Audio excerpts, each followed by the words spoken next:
Nongeye kwasuza mbifuriza bihe byiza mwebwe mukomeje kudukurikira, mukomeje kwa natwe makuru ndetse n'ibiganiro bitandukanye. Nizera neza ko mukomeza kugenda mu ugubwa neza. Umunsi w'ejo twagarutse ku nkuru ivuga yuko Lieutenant General Muhoozi Kainerugaba, umuhungu wa Perezida Museveni, afite isabukuru y'imyaka igera kuri 48.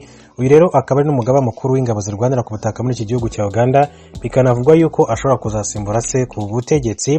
Muri iyo sabukuru rero twababwiraga yuko umukuru w'igihugu cy'u Rwanda Perezida Paul Kagame yamaze gutumirwa ndetse ari umwe mu bazitabira ibyo birori by'isabukuru y'umuhungu wa Perezida Museveni, Lieutenant General Muhoozi Kainerugaba, unamaze igihe akorera ingendo hano mu gihugu cy'u Rwanda mu buryo bwo gutsura cyangwa se kuzahura umubano wari warazambye hagati y'igihugu cy'u Rwanda ndetse n'igihugu cya Uganda, bikaza kumara hafi imyaka igera kuri 5 abaturage b'ibihugu bombi batagenderanira. Icyo gihe rero byaje no gutuma imipaka ifungurwa.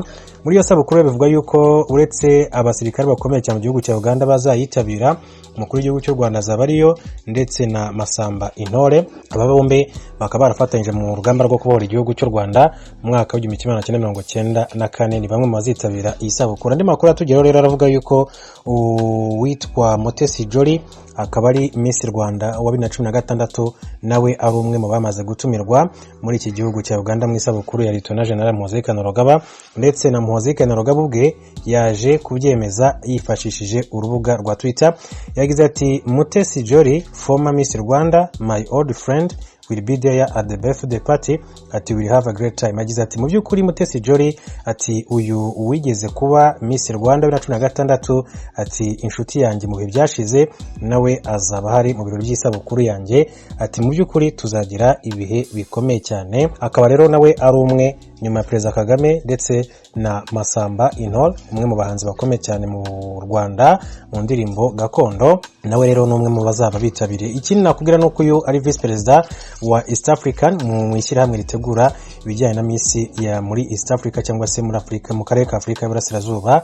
Akaba rero ndetse no mu bishize navuga yuko yagiye agaragara cyane ubwo n'umunyarwandakazi mu Nyana Shanita ari wazaga kwirukana iri kamba ryo mu karere ka Afrika y'Iburasirazuba. Nawe rero n'umwe rero bazabitabiriye isabukuru ya Lieutenant General Muhoozi Kainerugaba ubwo azaba yuzuza imyaka igera kuri 48. Binavugwa rero ko uyu mugabo ari we uhabwa amahirwe yo kuzasimbura Perezida Museveni ku butegetsi, cyane cyane muri 2026. Bivuga yuko Perezida Museveni intege nke zigenda ziba nkeya, bivuga ko ari ushobora kuzatorwa n'abaturage mu gihugu cya Uganda akaza kumukorera mu ngata nk'uko byagiye bigarukwaho. Mu makuru yandi muri DRC, muri Repubulika ya Demokarasi ya Kongo, abasirikare ba FARDC basinze bishe barashe abantu bagera kuri 15. Abasirikare babiri ba FARDC barashe abantu 15 mu bitero bitandukanye mu burasirazuba bwa Repubulika ya Demokarasi ya Kongo. Abahohotewe hafi ya bose bari abasivili. Ibi bibaye nyuma yaho abandi bantu 6 bakomeretse ubwo nanone abasirikare bateraga grenade mu mbaga y'abantu bageragezaga kubafata. Umwe mu bayobozi mu ntara Kivu Amajyepfo yavuze ko umusirikare wasinze wari mu bwato mu kiyaga cya Tanganyika kuri wa mbere yishe abagenzi 8 barimo abana mbere yuko atabwa muri yombi. Ku cyumweru undi musirikare byavugwaga ko yishe abakoroneri 2, yarashe umukoroneri umwe, umurinzi we hamwe n'abasivili 5 mu ntara Ituri arabica. Uyu mwicanyi mbere byavugwaga ko afite ikibazo cyo mu mutwe. Inkuru dukesha BBC ivuga ko yari yasinze akaba yararashwe na mugenzi we wahungaga. Mu makuru yandi, inteko ishinga amategeko ya Somalia yarashweho za bombe igihe abayigize bari bateranye. Umutwe w'iterabwoba Al-Shabaab wavuze ko ari wo uri inyuma y'ibisasu bya bombe byatewe ku nteko ishinga amategeko ya Somalia kuri uyu wa mbere tariki ya 18 Mata, byakomerekeje byibuze abantu 6 mu gihe inteko ishinga amategeko yari iteranye. Ibisasu byumvikanye bivugwa mu nteko ishinga amategeko, abantu benshi bakomeretse ariko nta bayobozi batowe mu bafashwe n'ibisasu, birimo ibyaguye mu nyubako y'ikibuga cy'indege kirinzwe cyane cyegereye inteko ishinga amategeko mu murwa mukuru Mogadisho, nk'uko abayobozi n'abayibonye babitangaje. Umwe mu bashinzwe umutekano yabwiye ibiro ntaramakuru bya France AFP ati kugeza ubu nta makuru arambuye dufite, ariko uko guturika kwatewe n'irasa rya mortier, abadepite ngo bari imbere mu nyubako igihe ibyo byabaga bafite umutekano. Umutangabuhamya witwa Abdulkadir Ali agize ati nari muri ako gace igihe ibisasu bya mortier byageraga hanze y'inyubako abadepite bari bateraniyemo abantu benshi bakomeretse ati byoroheje mu guturika kumwe. Iyi nkuru ivuga ko abadepite bagombaga kugena itariki y'amatora no gushyiraho abaperezida b'imitwe yombi y'inteko ishinga amategeko, intambwe ikurikira mu nzira yatinze yo gutora perezida mushya uzayobora iki gihugu. Abayobozi bavuga ko sena izatora ku wa 26 Mata, naho abadepite ngo bakazatora ku munsi ukurikira kugira ngo bashyireho abayobozi babo. Kwa kane ushize nibwo abasenateri n'abadepite bashya bagize inteko ishinga amategeko barahiye nyuma yo gusubikwa umwaka urenga. Ubu naho n'amakuru yo mu karere k'ibiyaga binini vya Afrika. Muri Republika Iharanira Demokarasi ya Kongo, umusirikare agwanira mu mazi ahitwa Kazimiya muri teritwari ya Fizi mu ntara ya Kivu y'Epfo yisharashe abanyagihugu indwi akomeretsa abandi benshi. Inkuru y'umumenyeshamakuru w'ijwi rya Amerika Vedaste Ngabo Ndagijimana ari ibuvira.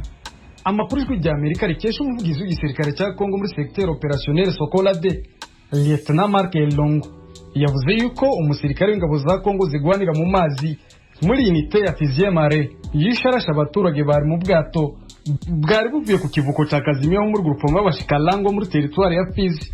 Yagize ati: Je vous confirme l'information, un militaire de forces armées de la République démocratique du Congo. Ndabamiriza inkuru ko umusirikare wa FARDC ugwanira mu mazi kuri uyu wa mbere tariki ya 18 y'ukwezi kwa kane mu mwaka wa 2022 ahagana saa 7 kubw'impamvu ze bwite zitajyanye n'igisirikare yarasha abantu.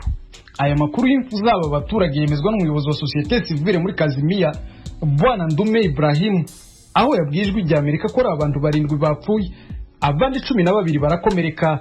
Ndume Ibrahim avuga yuko muri abo bantu bishwe n'uwo musirikare barimo abagore 4 n'abagabo 3, ndetse muri abo 12 bakomeretse barimo abagore 6 bari kuvurirwa ku bitaro bya Kazimiya. Umuyobozi wa lokalite ya Kazimiya, Bwana Ekeli Mangala, yavuze yuko abo baturage barashwe bari mu bwato bwari buvuye Kazimiya bugiye ahitwa Mayungu bishwe n'umusirikare wari wasinze. Yagize ati: walikuwa ndani ya boti wakisafiri kwenda sehemu za kule juu Mayungu. Uyu musirikare yari mu bwato bwitwa Chala Mwana bari kumwe n'abandi bagenzi bagiye Mayungu, atangira kurasa abantu batangira gupfa, hapfuye 7 hakomereka 11 kugeza kuri 13. Vifo karibu vya watu 7 na majeraha wanawake wa Brigade karibu 11-13 hivi. Mu itangazo umuvugizi w'igisirikare cya Kongo muri aka karere yasohoye yamaganye ubwicanyi umusirikare yakoreye abo baturage, ahamya yuko n'abaturage nabo baje kwihorera bica umusirikare. Si muri Fizi honyine havugwa umusirikare wa leta wisha abaturage, no muri Bunia mu ntara y'Ituri mu mpera z'icyumweru dushoje umusirikare wa FARDC yisharasha abantu 8 barimo basivile 5 n'abasirikare 3. Vedaste Ngabo ku bw'Ijwi rya Amerika ubuvira mu ntara y'Kivu y'Epfo. Ubukene bw'igitoro bwibonekeza mu ntara ya Rumonge mu bumanuko bw'igihugu buriko buratuma abafise amahinguriro mato mato y'amamesa eka n'abafise amato y'uburovyi ya Rumonge bavuga ko bashobora guhagarika imirimo umwanya n'umwanya biturutse kwibura gisho gitoro. Inkuru y'Ijwi rya Amerika yateguye yifatanyije n'abanywanyi bayo, mugenzi wacu Desire Hatungimana i Kigali mu Rwanda arayidushikiriza. Aho ni hamwe ahari amahinguriro mato mato yenga amavuta ava mu Kigazi bagenzi bacu bashoboye kugendera. Ni ku ruzi Dama ku mutumba Nkayamba uvuye mu gisagara ca Rumonge werekeza i Bujumbura. Ayo mahinguriro akaba yahuye n'ikibazo kidasanzwe cibura ry'igitoro. Kuri ayo mengero uko ari 3 abakozi baharangurira imirimo bavuga ko bakoresha igitoro cyo mu bwoko bwa mazutu gisanzwe kitaboneka cyane muri kino gihe. Bemeza ko ibikorwa bisa n'ivyahagaze kubera ibura ry'ico gitoro. Ibikorwa nk'ibi bishobora kugenda neza kubera tumaze kuba tubura igitoro nta kindi kintu dukoresha, aho gukora neza bica bisubira inyuma kubera ibikoresho bitaba bikwiye nk'uko bikenewe. Wogera nka tugikura heko ta station usanga ziriko zitanga igitoro, naho wogenda urondeye kajya kamagendo ukaronka ku buzimbe ukaronka dukeyi, naho nyene abakiriya kugira ngo urabe ko wobungabunga abakiriya abantu bagenda. Twemera gukorera mu buhombe, twebwe bituma nkatagenda neza kumva y'igitoro kubera nk'utashaka guhagarara nk'umunsi wose tudakoze kumva y'igitoro nk'uko babandanya babivuga inkurikizi nuko n'akazi gashobora guhagarara umwanya uwo ari wo wose ivyo bigashobora gutuma amavuta agabanuka cane agakena gose ku isoko ubuhoho bizohava byonyoka kuko hari naho tuzohava duhagarika gukora hejuru y'igitoro umwimbu w'amamesa uzogabanuka cyangwa umwimbu w'imise nawo nyine ugabanuka turashobora kubiga tutariye turashobora kubura nk'ubusa tukirirwa tutariye kumva y'ico gitoro abo bantu biyungunganya mu guhingura amavuta avuye mu bigazi basaba leta gukora uko ishoboye kose kugira ikibazo cy'igitoro gitorega umuti ikintu dusabye leta twege abanyagihugu boshobora kutukorera igikorwa cihuta barabe bakubita imitwe barabe inyuma n'imbere ko boshobora korosha amahera ya kore ya duwani muri oberi kugira kitoro kiboneke abakomeresa iyo bashoboye kuza gushika kukizana baborohereze nibovuga mpaka muntu atware ujya mu duga munini naho yo bafise ibido 5-6 kimaze gukena urumva nta kundi nabo nyene bavyoroshe mu mipaka baborohereze kugira ngo kitoro cinjire naco akazi kabandanye kimisi yose intara ya Rumonge ikaba ifise amahinguriro mato mato y'amavuta y'igazi